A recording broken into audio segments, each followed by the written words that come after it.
All right, good evening, everybody. Thank you so much for joining us. I want to let you know, first and foremost, we are recording today's webinar. So if you miss any important details or would like to rewatch it later, it will be available. Welcome to our webinar, Financial Aid Payments and Housing, Navigating a Successful First Year at WWU. Welcome. We are so excited to have you join us today and excited to have you and your students join us this fall here at Western. My name is Vale Bates. I am the Office Support Supervisor for the Financial Aid Services Office, and I hire and train supervise student employees as well as provide support here to our main office. And I'll be assisting us in moving through this presentation. Again, a reminder, we are recording today's webinar, and we are making these recordings available on several websites, and we will be emailing those details out after the recording is completed and we've gotten that posted for you. So a quick overview of today's events. We will begin with a few short presentations with financial aid, the Student Business Office, and university residences. After each short presentation, we will open up time for a detailed Q&A session. We do want to keep the focus of today's questions on financial related questions about attending Western. Several other offices provide webinars or information on their specific services, but we'd like to stay focused just on the financial related questions. We will be communicating with your student via their official WW email. Therefore, we do encourage students to check this regularly for any communication, including other events or presentations or important information about things happening on campus. When you have questions, please use the Q&A feature. We do recommend holding off until after a brief presentation, we've done our brief presentations in case we are able to answer those questions up front during that general information. We will answer the questions verbally or in the chat. For any questions that are specific to your account or your situation, you may also email the appropriate office after the session. We will do our best to get to as many of the questions during this time as possible, and we also share our contact information again during the Q&A time as well as here, so you can reach out to our offices if you have any questions. So without further ado, I will kick it over to my colleague in financial aid to share about important financial aid related information. Thank you for joining us. Awesome. Thank you, Vale. My name is John Stubblefield, and I am a financial aid counselor here at Western. I use he, him pronouns, and I'm excited to speak a little bit about financial aid. I want to focus the presentation on the financial aid award letter, which some of you have received earlier this summer. If this does not look familiar to you, I encourage you to look at your My Western, specifically at the Web for You, and you should be able to find a financial aid award letter or some requirements that you need to complete. So I want to spend some time and break down this award letter.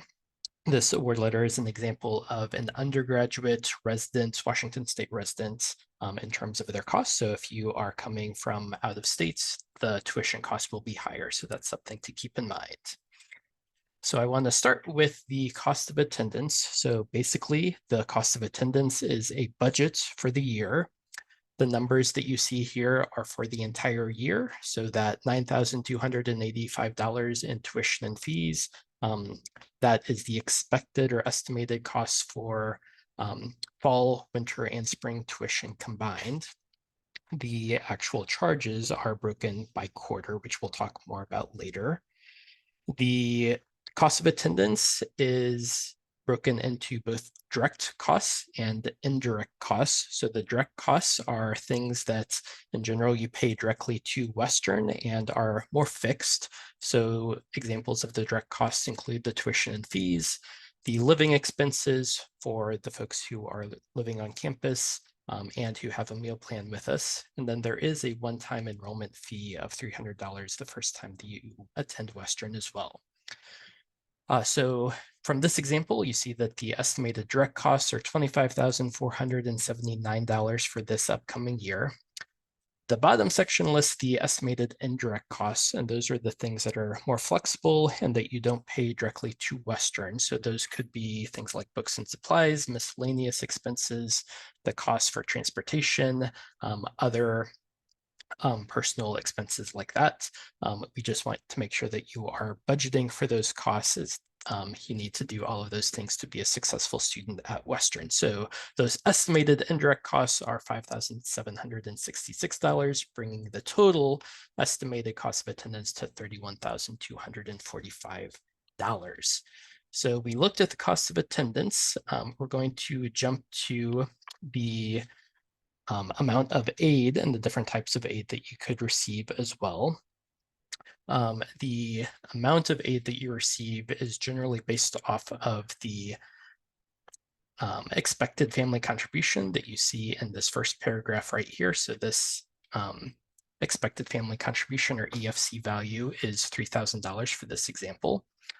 For this sample student, you see that they have a couple of different types of aid. So to run through what they mean real quickly, grants are basically free money that either the federal government through the Pell Grant or the Washington state government through the Washington College Grant will just give students based off of that eligibility. Scholarships, you see that the student has a college-bound scholarship and an admissions achievement award that lasts for 1 year. Scholarships are either merit-based or they could be something that you work through with a private donor. So the merit-based admission scholarships, I will point out that this example, scholarship has a 1-year awarding. So for their second year, we encourage people to look at the scholarship center, and there are a couple of resources like a scholarship fair that will happen in February to raise awareness of different scholarships that different departments at Western and elsewhere at the university will have. So certainly encourage you to apply for scholarships. Most of the scholarship season happens around February and March, so certainly stay tuned for that. This award letter also has work study. So work study is a program where you're able to work either on campus or off campus in the work study eligible employment center. If you have questions about this, certainly encourage you to contact the student employment center that's connected to financial aid. Also would encourage people to consider working on campus, even if they don't qualify for a work study position. A lot of positions are not required to have a work study component. So work study is basically a way to make finding a position easier. So employers like to hire students who have that work study eligibility. Work study, that funding that you see for this award is $6,000. So that is essentially earnings that this student could earn working in a work study position if they choose to accept that. And finally, there are federal direct loans, and those are broken into both the subsidized amount and an unsubsidized amount. A subsidized loan is one that does not gain interest as long as you are a current student, at least enrolled at half-time status. For the loan repayments, keep in mind that after 6 months of you either graduating or not being a student at least half-time status, you will need to start making those loan repayments back. Also, the very first time that you borrow federal direct loans, you will need to do something called a master promissory note and loan entrance counseling, and those are both available on the studentaid.gov website. So we talked about the cost of attendance and how much aid this particular student is receiving. For this sample, there is a $4,850 difference between that cost of attendance budget and the amount of aid that they are receiving. So if you are someone who has a little bit of a difference, you could look at some of these options to help fill that gap. So you could look at a Parent Plus loan or private loans. With a Parent Plus loan, that's something that the parent of a dependent student would apply for, and a credit check is required for that. A private loan is something that you could certainly do some research about and see the best interest rates that are available. Typically, credit checks are required. Students who try to sign up for a private loan also typically will need a cosigner. We do have information about about private loans on our website, and we have a search tool called the Fast Choice, and you can use that to look for some private loans, but that's certainly not an exhaustive list. We also encourage you to continue looking for scholarships, and the Scholarship Center website has some good resources for how to do that. Similarly, you can look at the Student Employment Center website for different employment possibilities. And the Student Business Office is going to talk about some of the payments, so you can pay out of pocket. Perhaps you have some savings built up, and you can also sign up for a tuition payment plan. So we'll learn more about that soon. Couple of final things. We do have a disbursement for everyone who has all of their financial aid requirements fulfilled, and that disbursement will start on Friday before classes start. So this will be Friday, September 22nd. If your aid is not dispersed, you might have some other requirements that could be verification, or it could be some other messages that our office is trying to process for you. Encourage you, if you have not done so already, to look on your Web4U portal, specifically go to the financial aid page and then look under financial aid status and select the 23-24 aid year, and then look under student requirements just to see if you have any upcoming requirements that you need to complete. Financial aid also disperses based on you enrolling at least as a full-time student. Not at least, as a full-time student. So that means taking at least 12 credits each quarter. If you plan to not be a full-time student and take less than 12 credits, just contact our office so the enrollment that we have is correct. We also encourage questions at the end of this presentation about financial aid.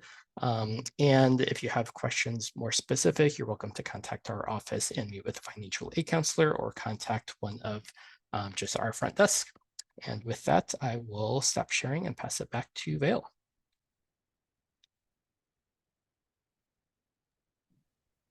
Thank you, John. That was a lot of good information. Hopefully everyone was taking their notes. Next, we do have the Student Business Office that will be sharing information more about billing and payments.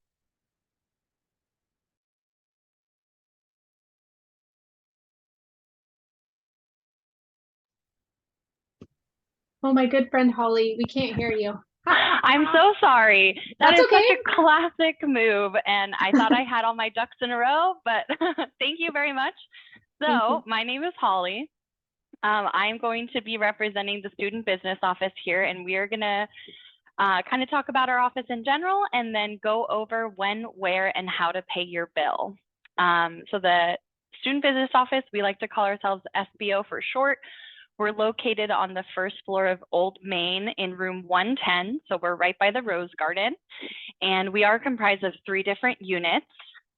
So we have our payment unit, which is, we process all the payments that Western receives. So for students, that means the payments that you send in for tuition, fees, housing, and other education related expenses.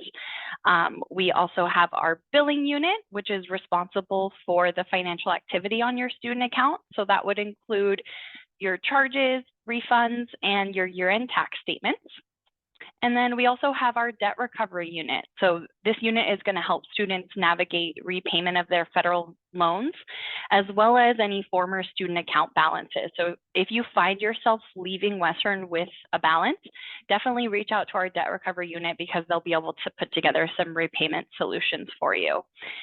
And that is just a general overview of the Student Business Office. So let's talk about when, where, and how to pay your bill. On the screen here, I have an image of our Student Business Office homepage. So that's just going to be sbo.ww.edu. And here I do have the tuition and payments tab expanded, because I wanted you to see all the links that are available under there. The tuition and fees link is going to give you some general pricing information on tuition and fees. There's the definition of fees, which is going to break down those mandatory fees that you pay every quarter and how those funds are utilized on campus. There's a link to our payment plan, which is offered on a quarterly basis, which we will talk about in detail a little bit later.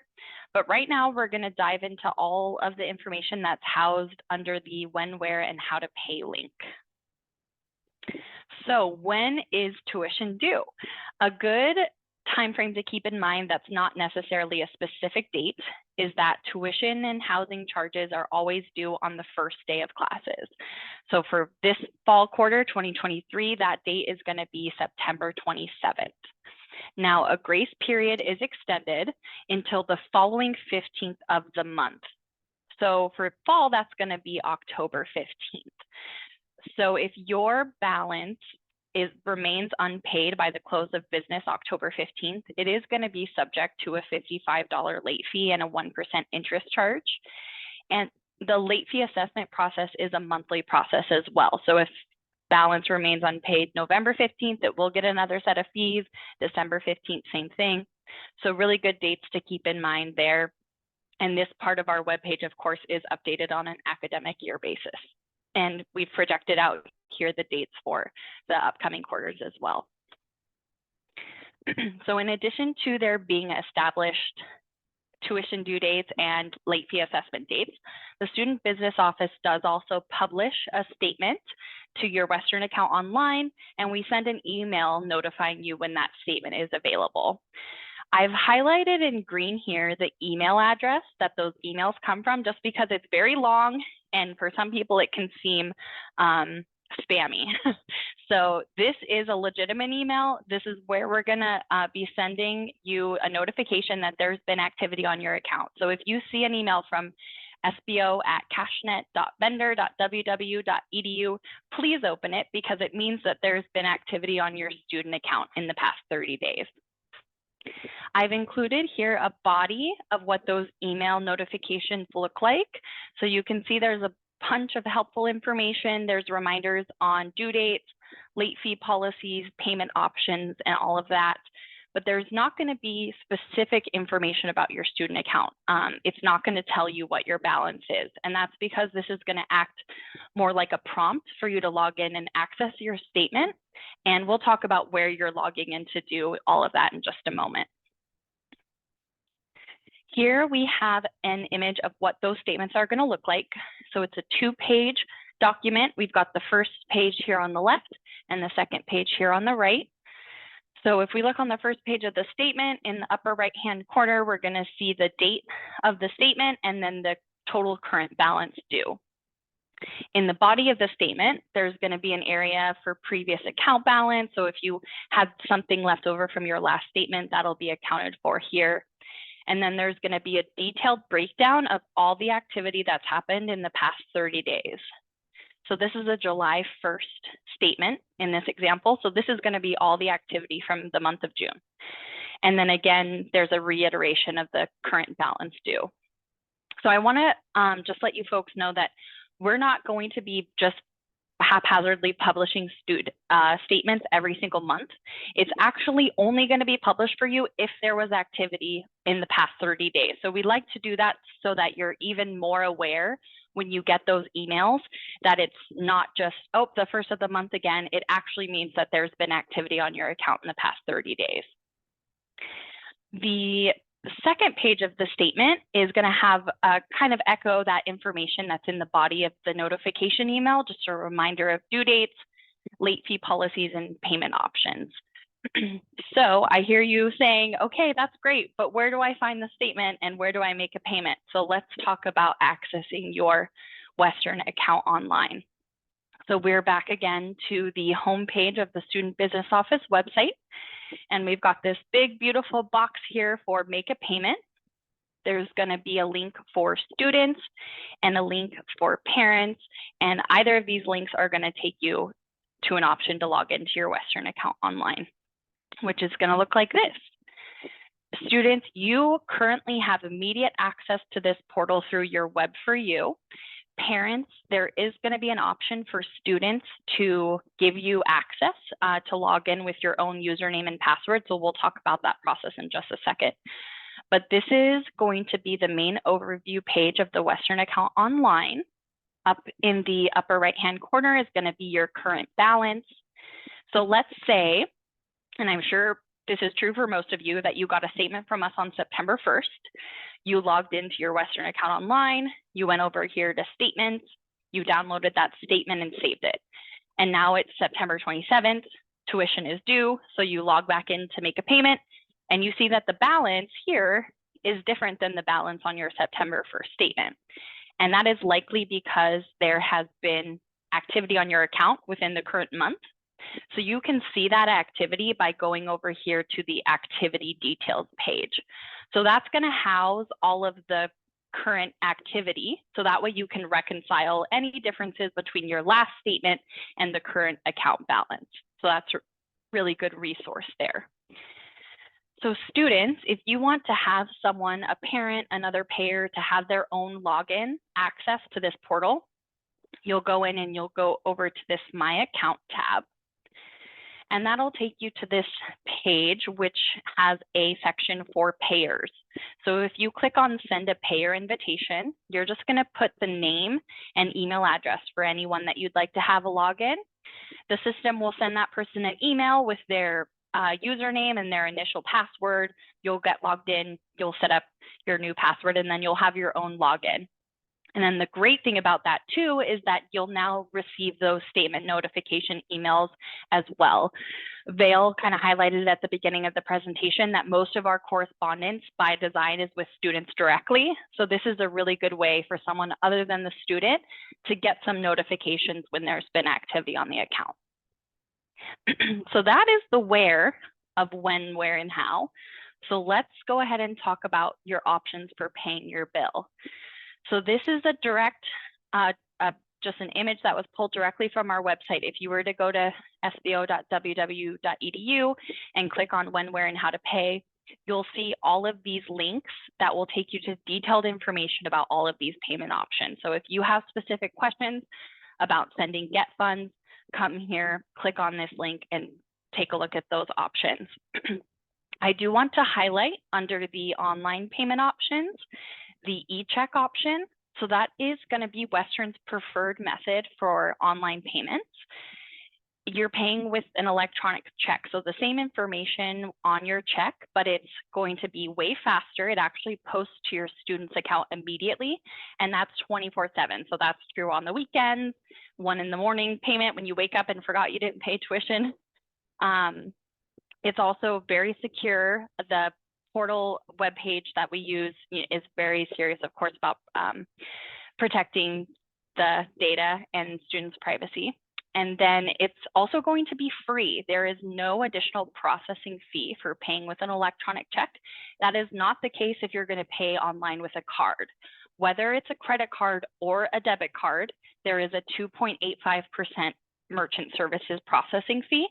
So you can avoid that altogether, because that's going to add up when we're talking about thousands of dollars of tuition. You can avoid that by paying online with an e-check. As you can see here, there's also a direct link to some detailed information about paying with 529s. If you were to click that link, it's going to take you to this amazingly updated web page with some very good details on how you can pay with your 529. I'm not going to dive into all of these right now because I encourage you to go to our webpage and read through these, because there's a lot of different options here. If after reading through them, you have questions about your specific plan, do not hesitate to reach out to the Student Business Office, because we're happy to help with that. As I had mentioned a little earlier on, we do offer a payment plan on a quarterly basis.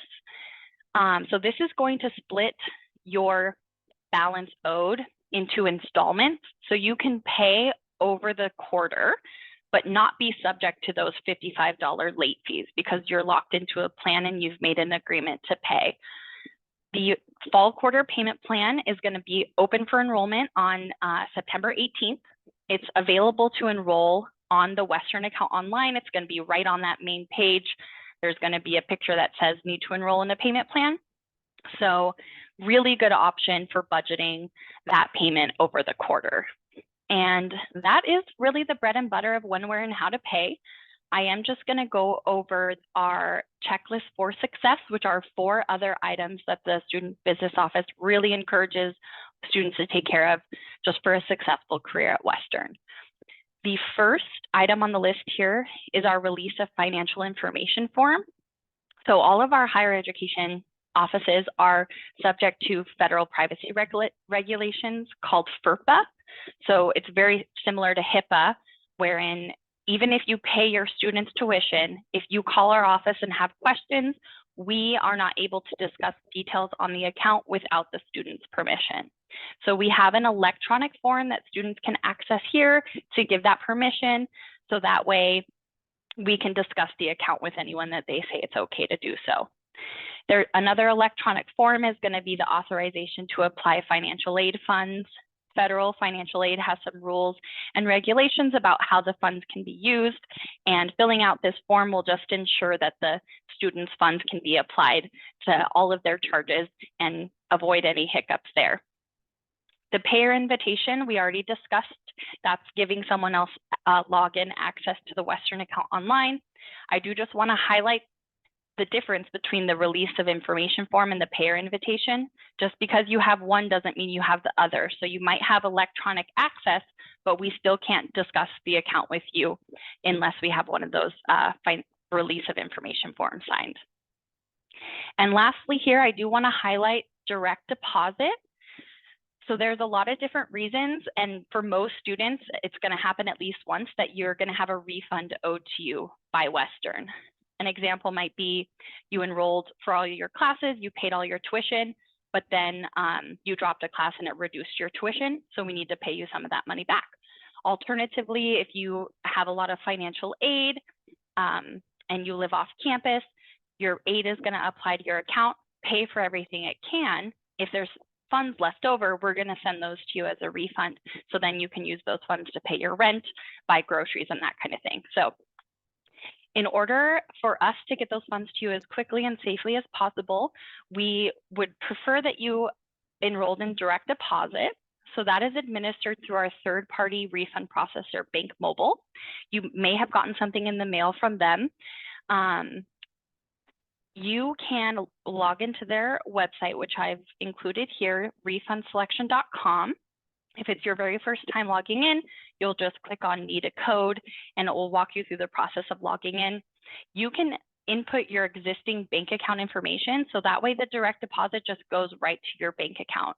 You do not have to sign up for a BankMobile product or a BankMobile checking account in order to utilize this feature. So yeah, that is the safest and quickest way to get those funds that are owed to you. And that is all that I have for now. I'm looking forward to answering any lingering questions that you have, but for now, I'm going to go ahead and send it back to Vail. Thank you so much, Holly. That was really helpful. I know it's always really helpful to look at what it actually looks like on the system. That really helps me visualize things.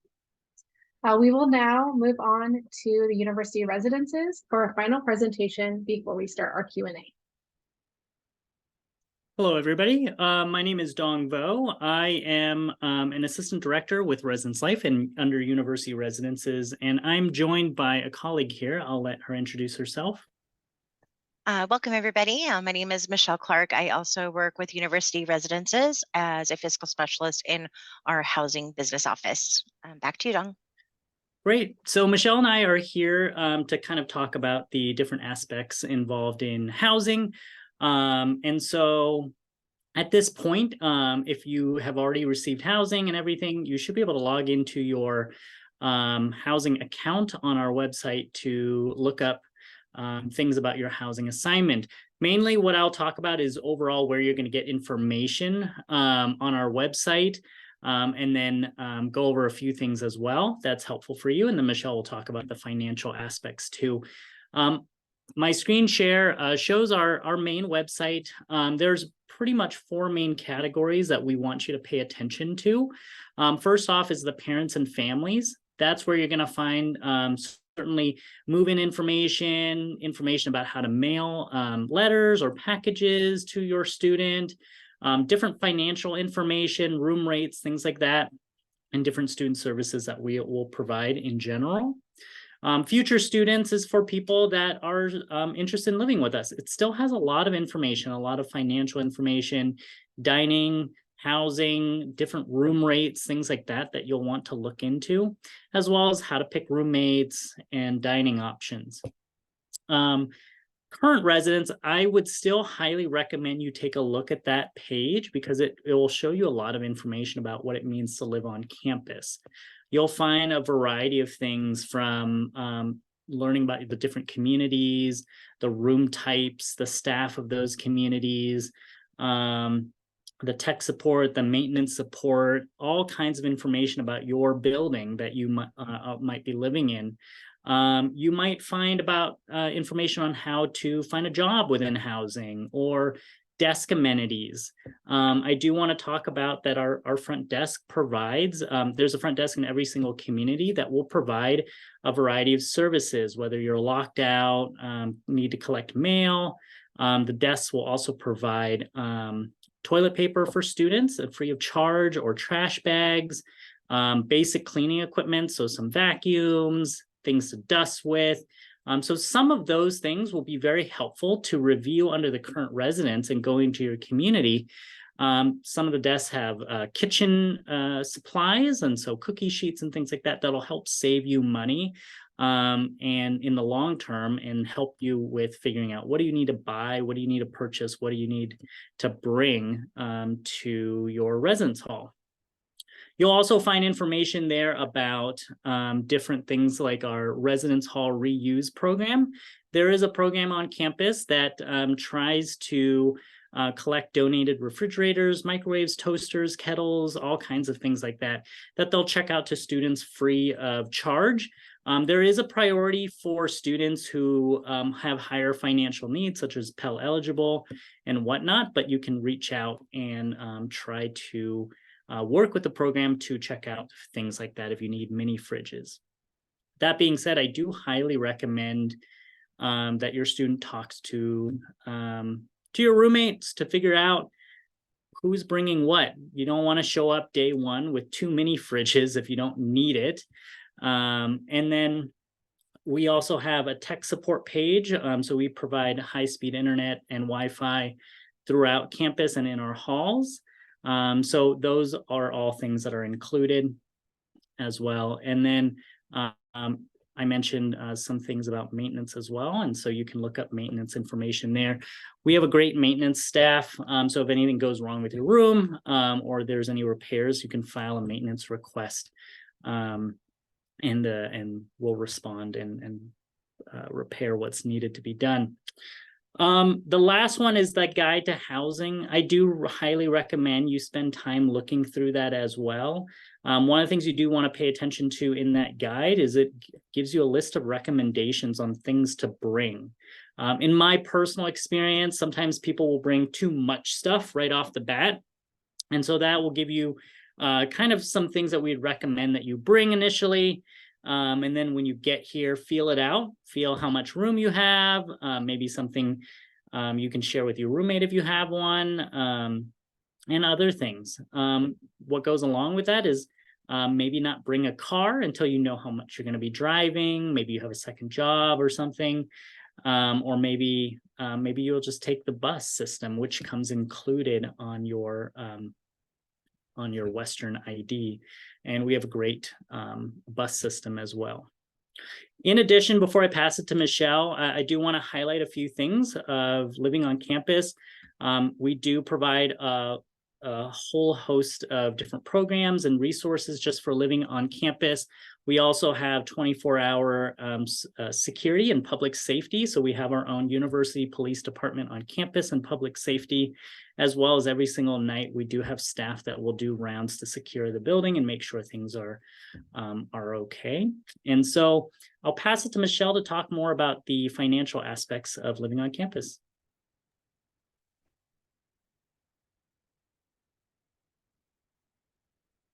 Thanks, Dong. And it looks like I'm having camera issues again. I'm really sorry, everyone.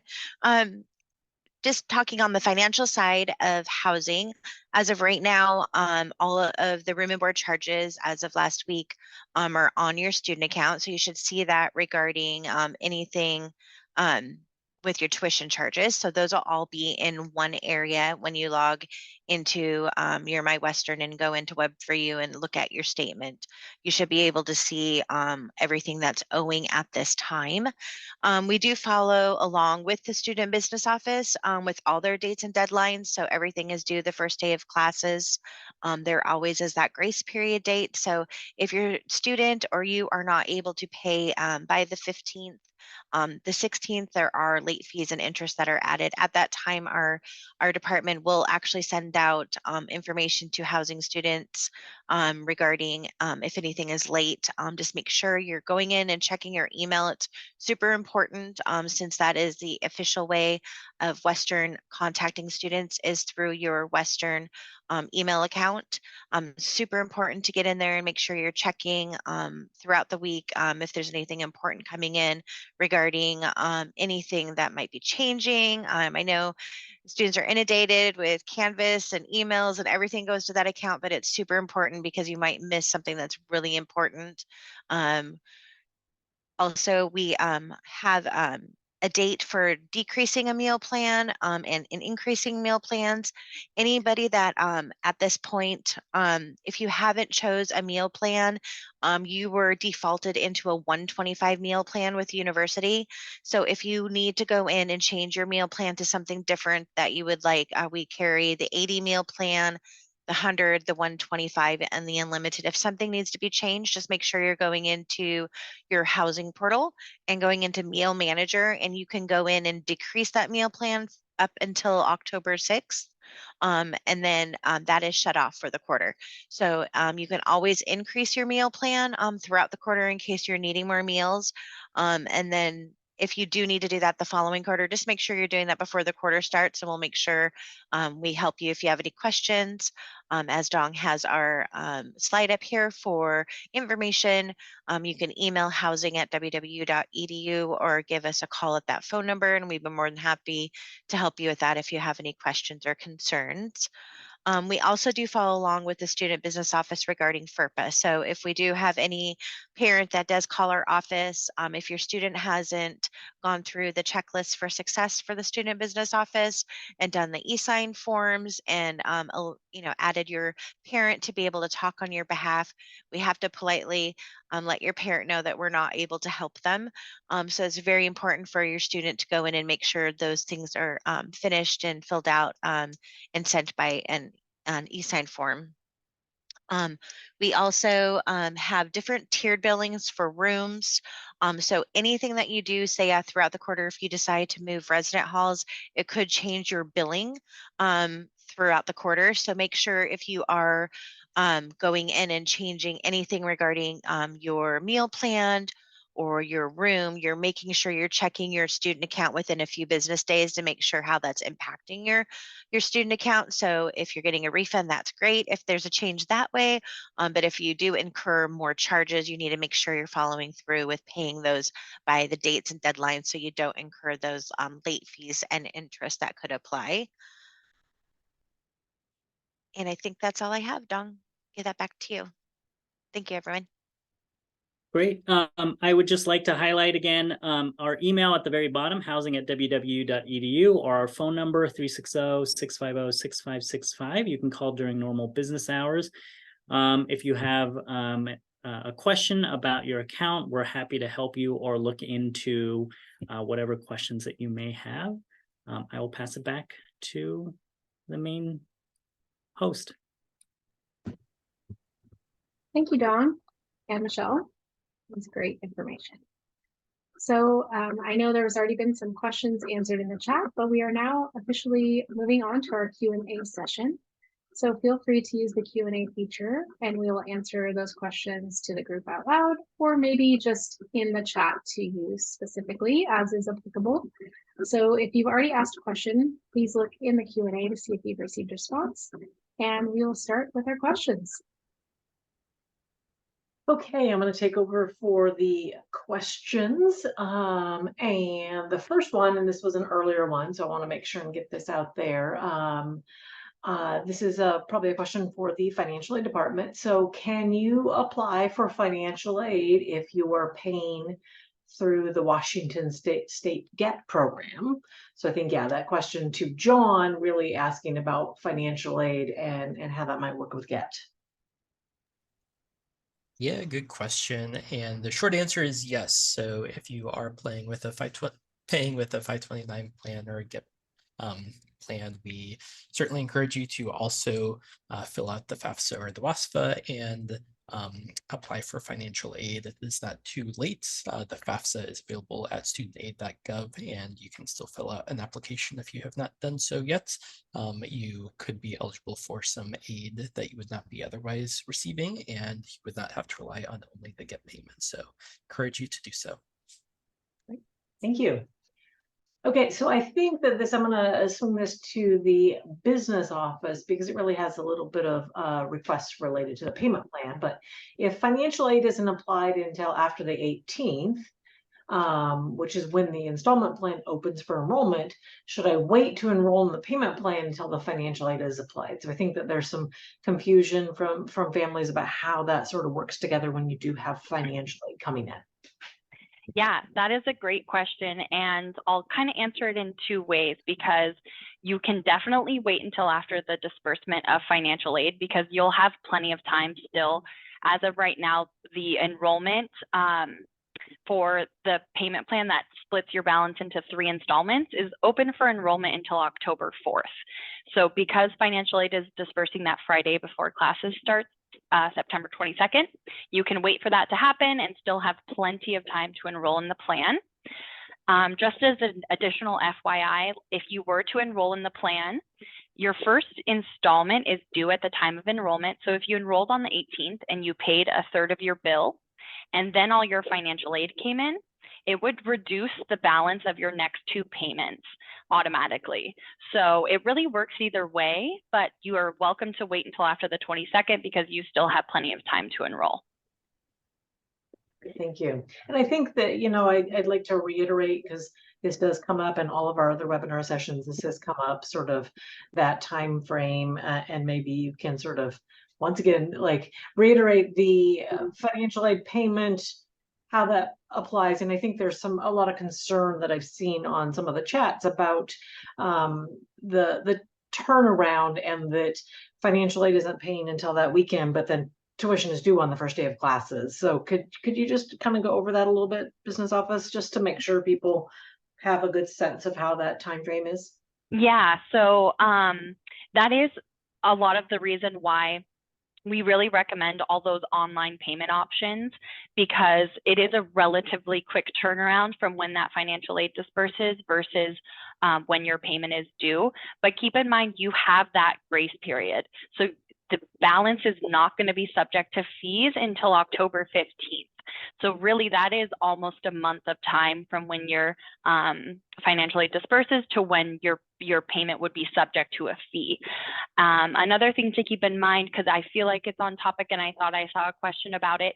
Let's say you paid your balance in full already, and then financial aid disperses, that is going to be considered a full refund then that's going to go to your student through BankMobile based on whatever preference they set up. So if you overpay and financial aid comes through, those funds are going to be refunded, and that's going to be processed through BankMobile.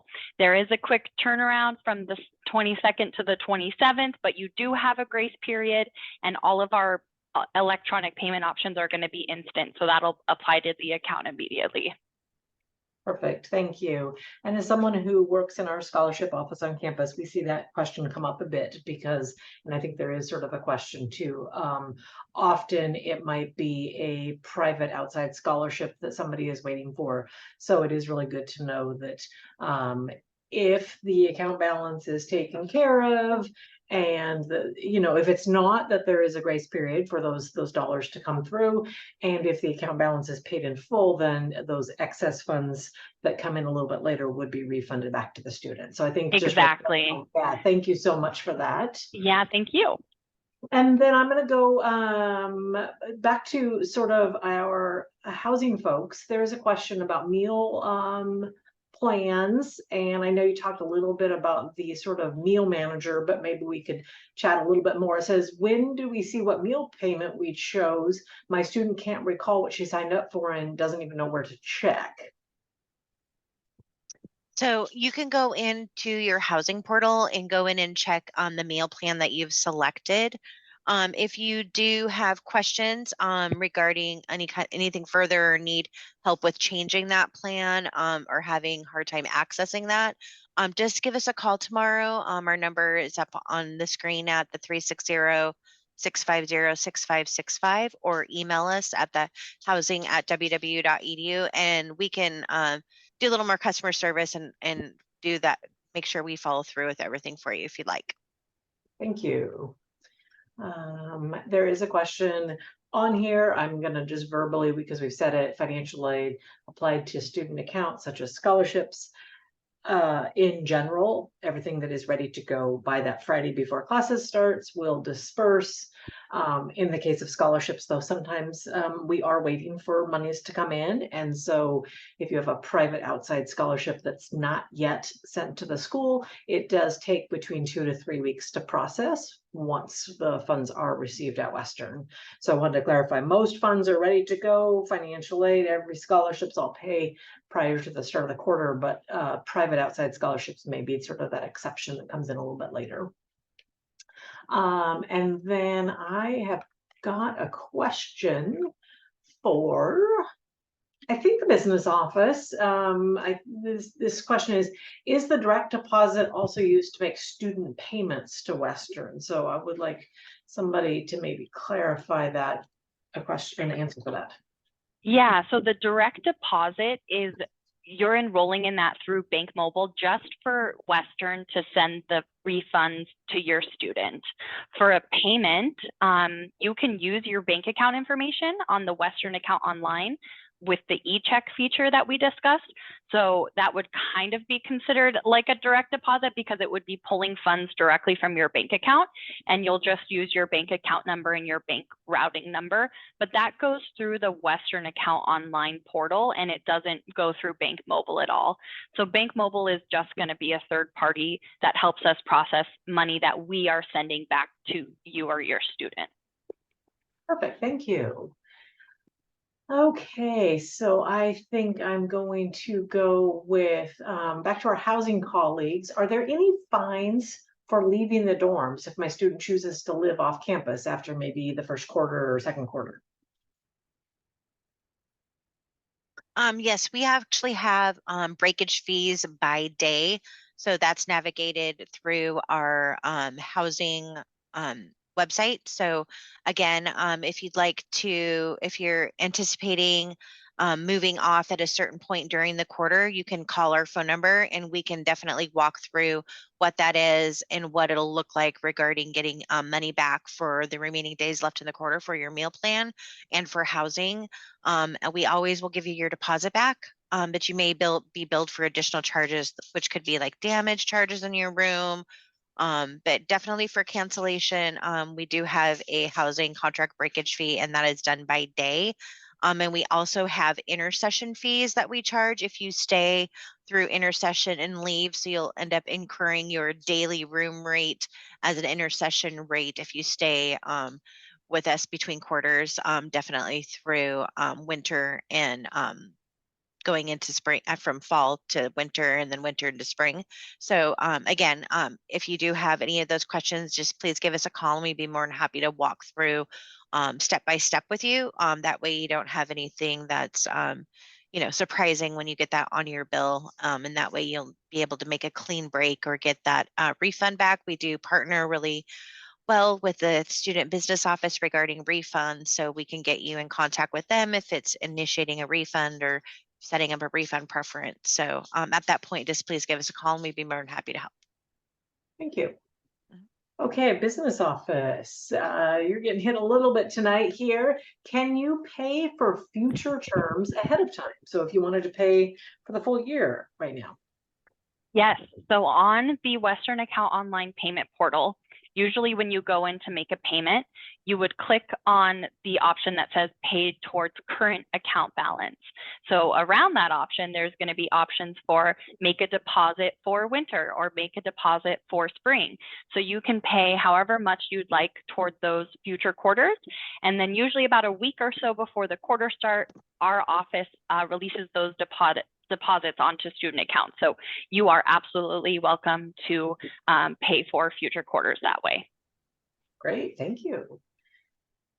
Okay, business office again. You touched on this in terms of e-check, but this question is, how do you send payments via personal check? So I don't know if the person is trying to find out if they can actually write a check or if they need more clarification on the e-check process. Yeah, so you are able to send us a physical check.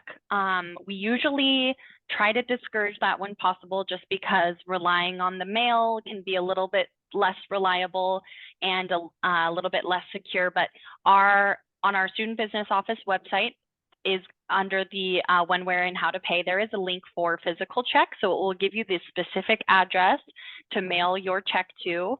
And you'll want to make sure to include your student's student ID number on the check, because that is how our office knows to apply that check to your student's balance.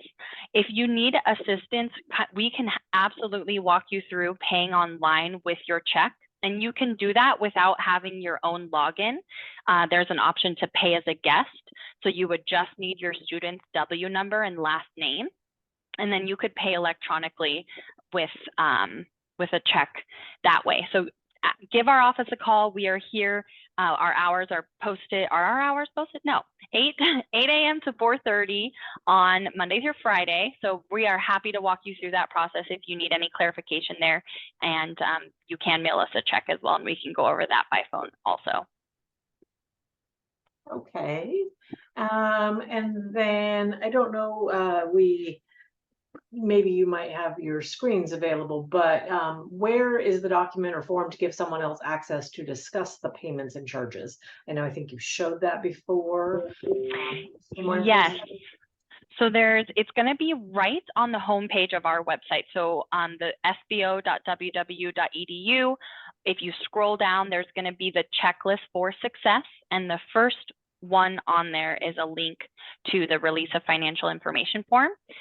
Students can actually access it through their Web for You as well. So if they go to Web for You and then go to student accounts, the 4 checklist items are also available for them right there on Web for You, including the release of financial information form. So our homepage or Web for You are going to be the 2 best places to find that form. Perfect. And I'm going to actually send it over to financial aid, because I want to make sure that families understand that that release of information that you were talking about is specifically related to the payments and billing and the business office. But financial aid does have a separate process for release of information related to financial aid. Absolutely. Great question and frequent question that we receive. So these are 2 separate processes. So if your students are wanting you to have access, parents and other family members to have access to financial information specifically about their financial aid information, there is a release of information authorization form. I will put the link to the forms page in the chat, and it's the second form that's available here. It's the release of information authorization. It is essentially a form that you would fill out and you can email back to us. You can select up to 2 representatives, so that could be families or other representatives that the student want to be able to have discuss their financial aid information.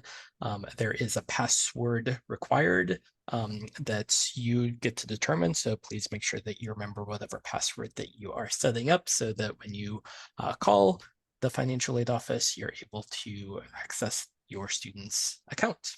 I will put this in the chat right now. Very good advice to remember. I once had a family, I think, go through 7 or 8 different options of the password that they thought their student would use or that they thought it was. So yeah, it's very important that that information is shared so that you can get talking to financial aid. So this question is, there's two that I think are linked, and this is back to housing, and it's really talking about appliances. So first one is, where can a student get appliances for the room? And does this apply to students if they're living off campus? But the other one is directly linked. We tried to check out appliances when it opened up and it didn't work. Does that mean everything is already checked out? So both questions about similar process there. Great question. I don't have an exact answer for you. It is managed by our housing facilities department in housing. I will, for the question in general, that I just posted the link to our resident checkout program, which also has the contact for our facilities department. So it's urfacilities@wwu.edu, and I'll put that in the chat as well.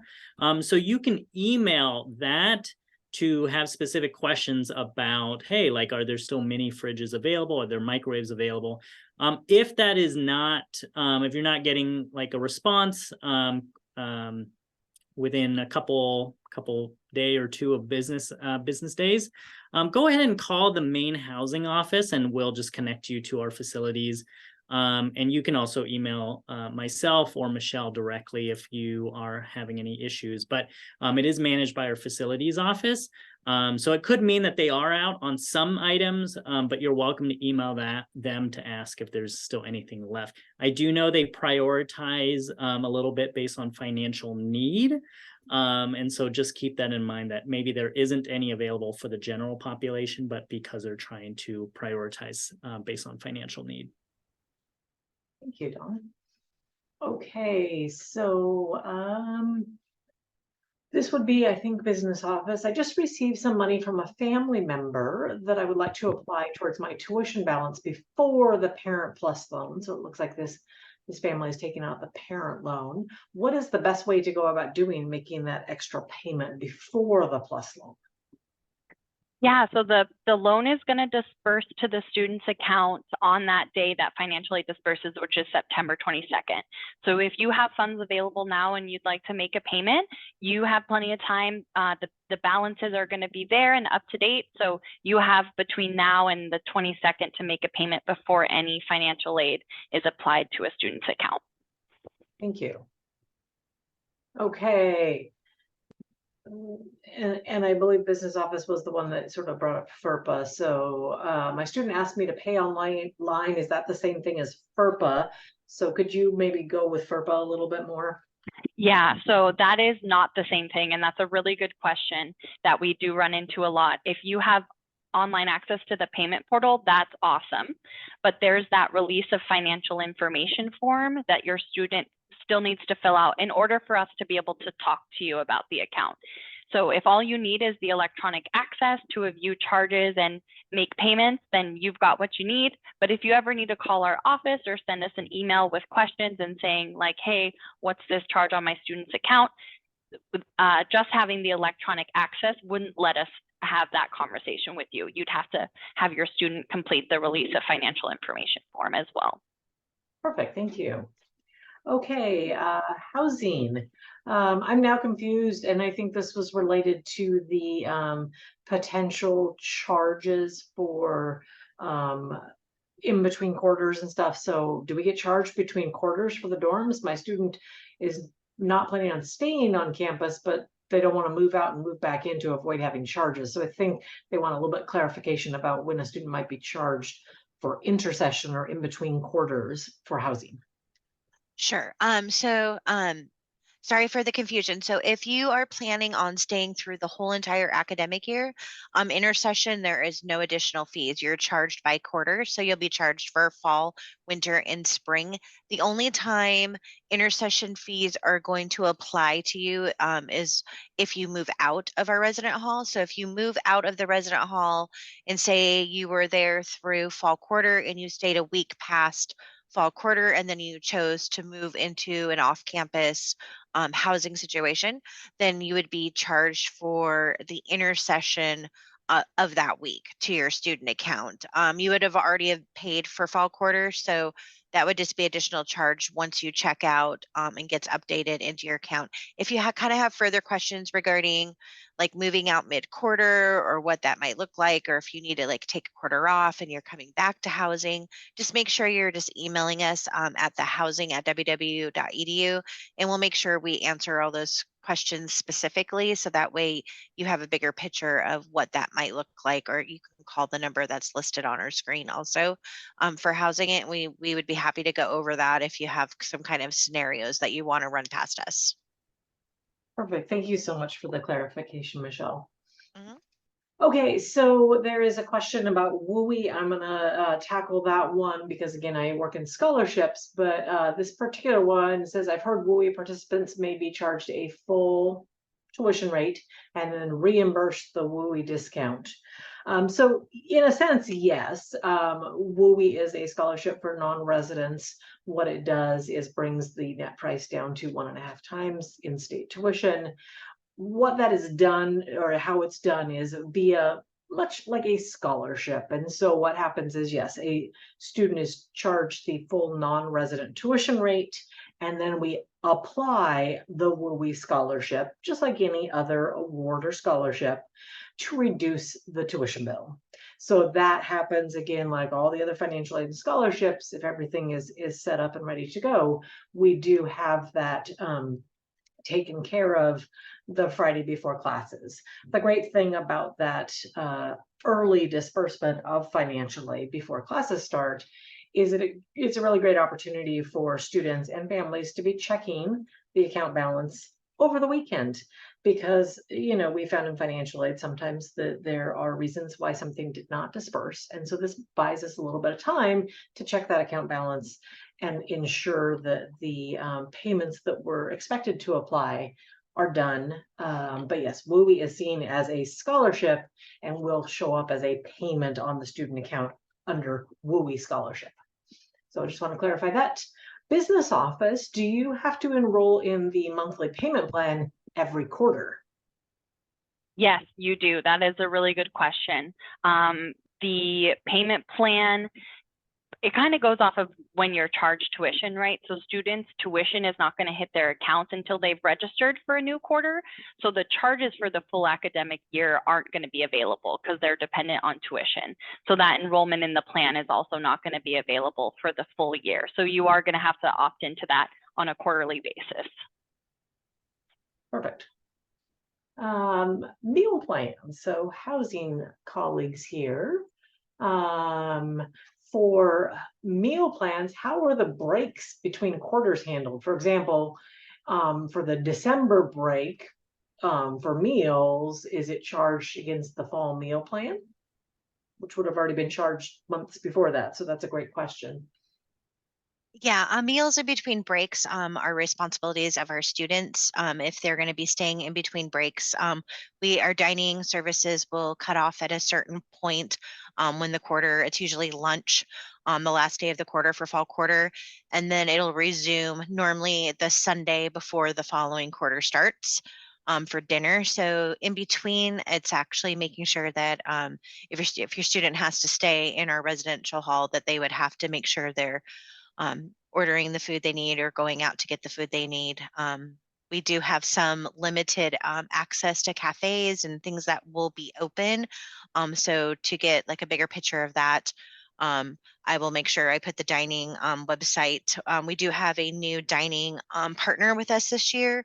So information on that regarding in between quarters probably won't be up until, I would say, more around the lines of like November-ish, would be able to see the hours of things that might be open in between intersession for you. So I'll supply the dining's website just so you have it there as an option to be able to refer back at that time. Okay, thank you. Mhm. Okay, let's see. Okay, business office. I am paying the full fall quarter fee prior to financial aid getting posted. Should I enroll in Bank Mobile to get the reimbursements, presumably to our personal bank accounts. I think that's a really good thing to highlight, but also, or just let the refund sit. So I think that's a great question regarding what happens to those excess monies, and what is not an option.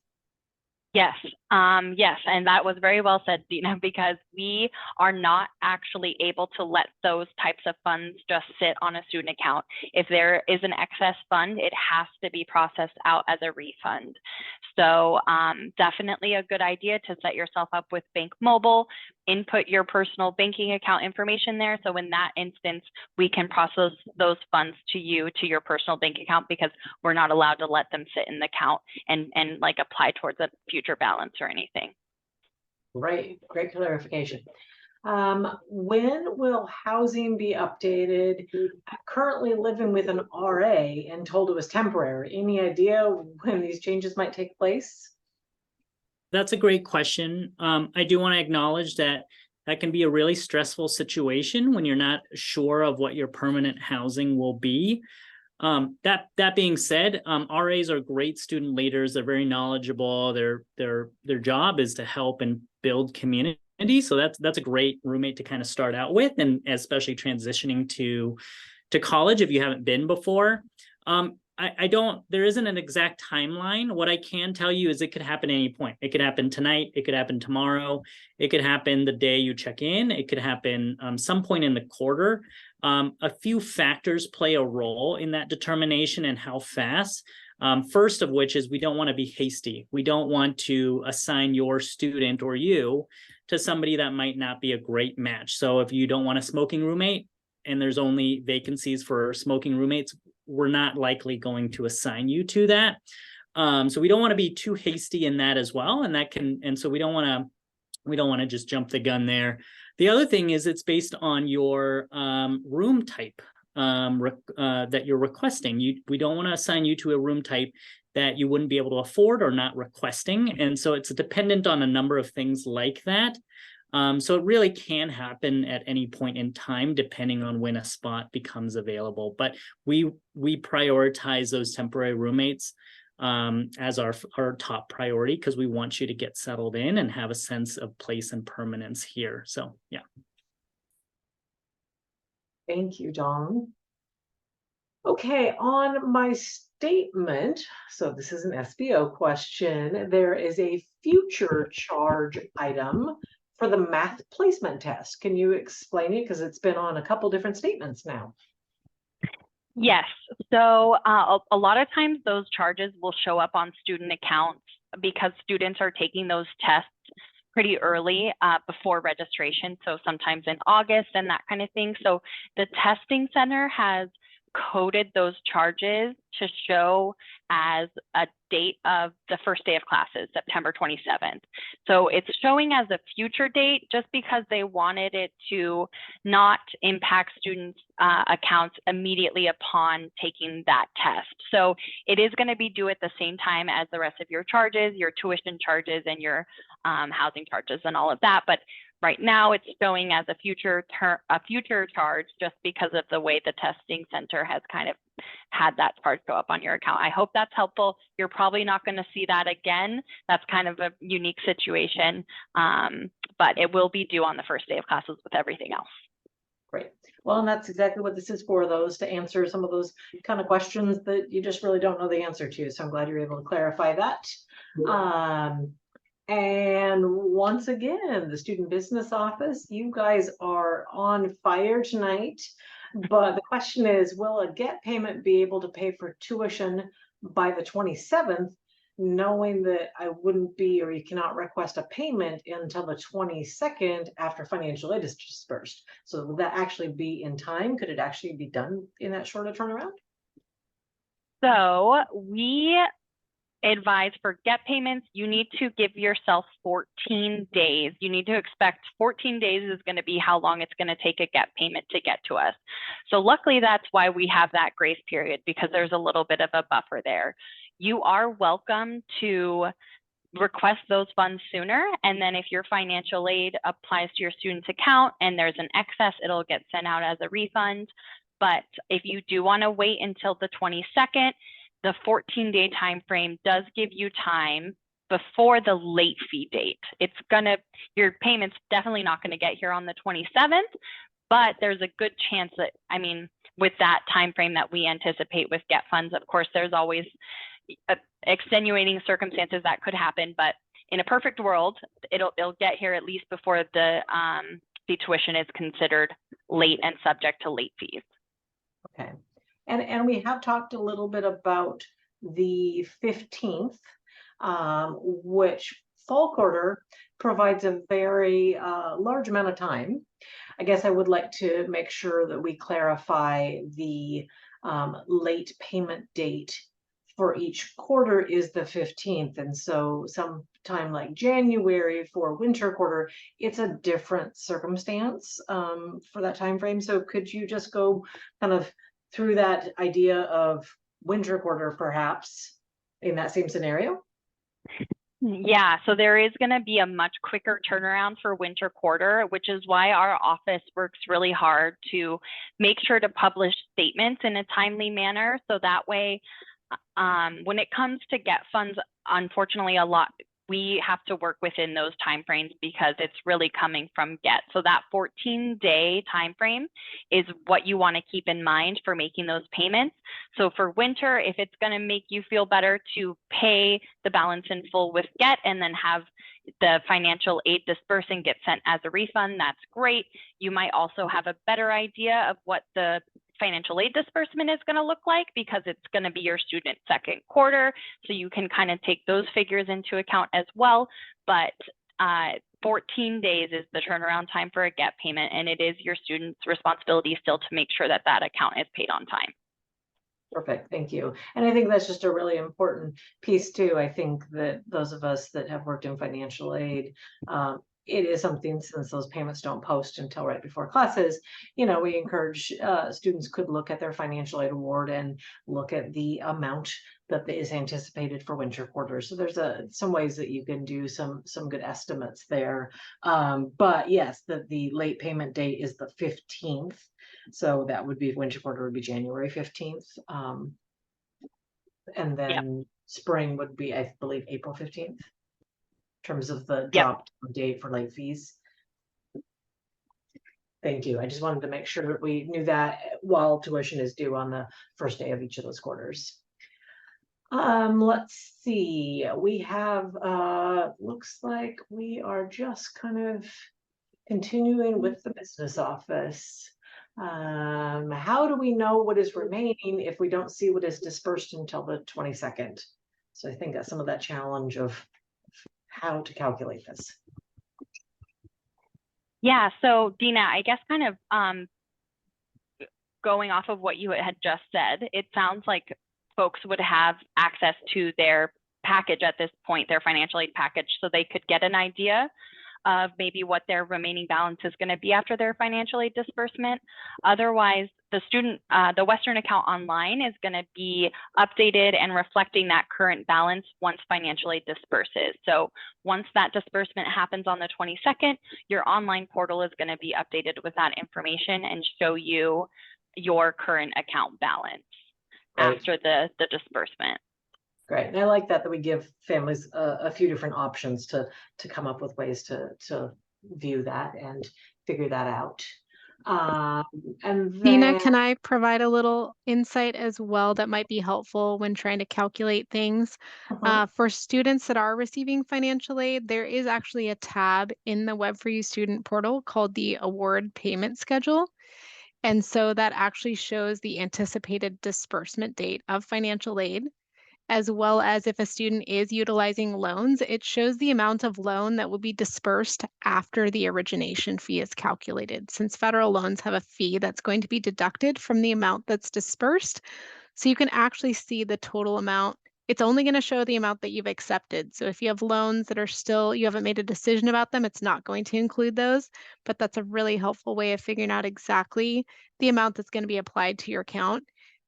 Keep in mind that you might still have requirements. So just because it says it's scheduled, you might still need to click on over and see if you have requirements that could prevent that disbursement. But that's a great way of seeing how much is going to be anticipated to be applied to the account.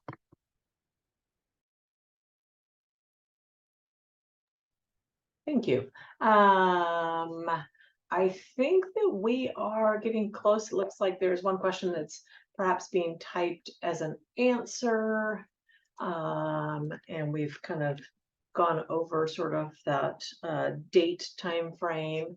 There are currently no open questions, and we're getting, in that last little bit of question time before we end the session tonight. So I guess I'd give one more opportunity here for the next just couple minutes if there was any last questions.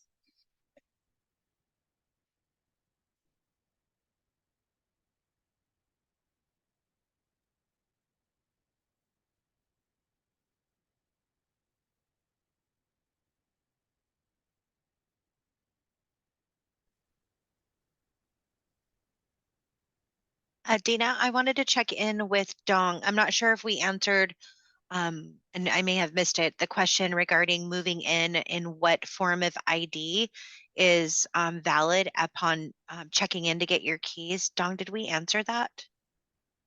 I did. And Oh, just for okay. people to know, your Western ID is okay to use. Okay, perfect. Thank you.